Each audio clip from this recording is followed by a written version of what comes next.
you and a load of other boxers sort of like a lot of people took up sea swimming during lockdown. Yeah. Like everybody got into it, and Yeah. you and guys like Ryan Burnett, Paddy, Sean, loads of fellas were going out sea swimming. I saw the first few photos of these during lockdown. I was looking at it on my phone.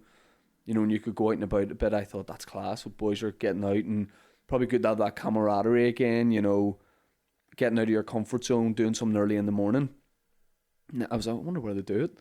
And then I started to realise more and more. I was like, I recognise that pier. And then I realised you were doing it in Hollywood. Had no one said to you, like, Hollywood is the best place in Northern Ireland, like, no doubt, like, the best place, cleanest place. We got free 3G. Did I say that right? Yeah. The town has free 3G. How's that? Who pays for that? Don't worry about it. No one's concerned about that. We're probably all paying for it, but it's fine. We got it. But that's the thing. The water here is the worst because of the docks in Belfast. All chemicals being rats the size of dogs.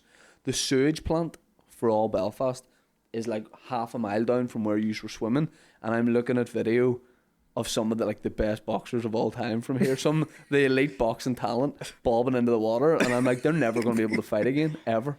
Someone told us about it, and we didn't believe it. Yeah, he was saying someone told him about it and they couldn't quite believe it. I'm really sorry, that's my butler. So, yeah, we thought he was full of nonsense. And then I met you on a flight on the way back from, I think, London. Yeah. And you told me. I was dead serious. I was like, please. Yeah, we haven't don't. been back since. Don't. We haven't been back since. That was my... We had an incident with a local resident down there who... we were all standing on the pier.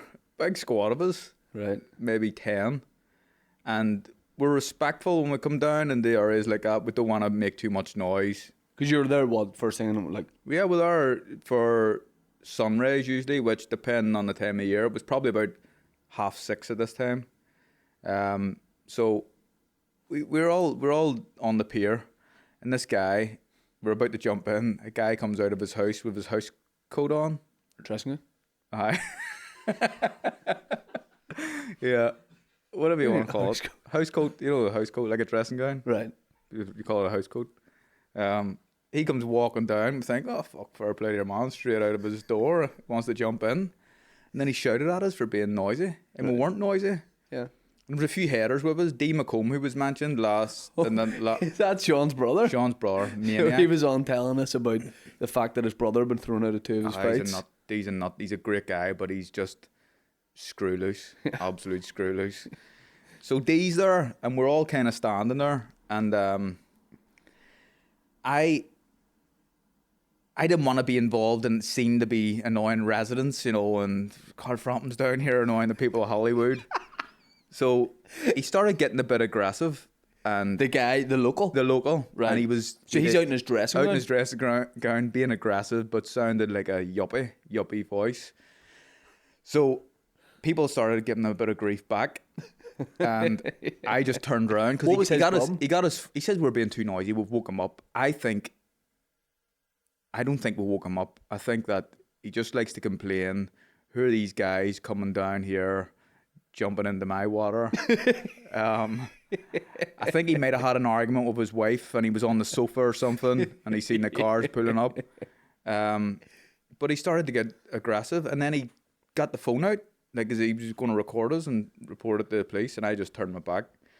And Big D. McComb just says to him, if you don't fuck off back into your house, I'm going to fuck you in that water. And he kindly turned and went. He goes, no, I was only coming out to watch your technique here. There was no need for it. It was just, he was a job's worth. And D would have thrown him in. Yeah, or fucked him in. Yeah. There's a difference between throwing someone in and fucking them in. No, he would have 100%. I was getting a bit worried that the guy was going to get through him. Don't go out to like a load of boxers, a mad day, and start giving shit in your dressing gown. Yeah. Yeah, I know. There's no need for it. There was no. I think that I remember him thinking like, so the pier is actually quite a bit. There's maybe 20 or 30 yards, so we're a good bit away from the houses. Yeah. And he was talking about the noise. I think the waves were making more noise than us.